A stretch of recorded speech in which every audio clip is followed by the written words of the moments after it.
she have one day. Then, pare, pag lugar mo, ilang beses ka nakiusap sa akin eh. Huwag mo ako sigawan. Kami nakiusap pa. Galing. Mag-abroad ka ba eh? Ano gusto mo? Ano gusto mo?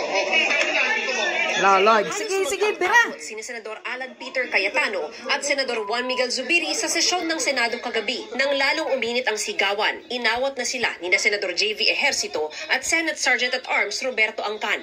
Tumakbo naman si Senadora Pia Cayetano at niyakap ang nakababatang kapatid. Ay, sindak ka na sindak dito eh. Bakit? Sisigawan mo ako yung pakialam mo.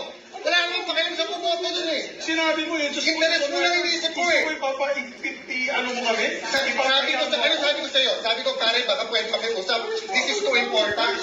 Ang pinagtatalunan ng dalawang senador, ang Senate Concurrent Resolution No. 23 na iniakda ni Cayetano para sa tinatawag na mga EMBO barangays o Enlisted Men's Barrios.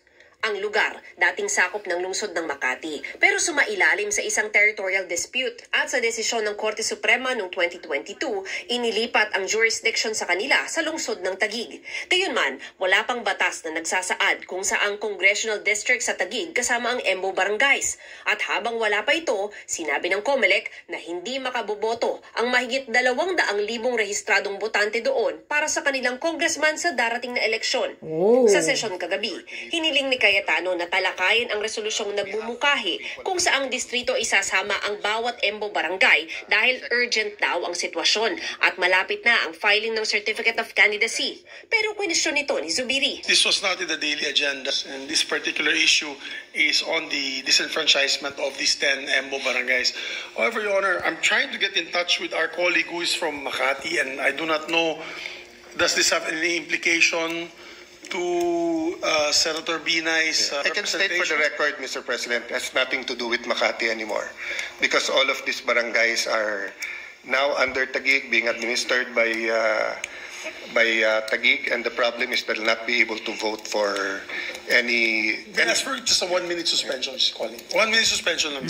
At dito na Suntukan nagsimula kayo. ang hamunan at mainit na pagtatalo ng dalawa. Pagbalik ng sesyon, kalmado na ang dalawa. If I raised my voice, it's because, I was... Ay, sus! Mga drama pa more.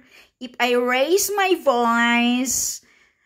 Ay, naku, Zubiri naman. Ang ganda ng ng show niyo, kahit paminsan-minsan, mayroong mga drama ninyo na ganyan, maganda din tingnan. Palakpakan.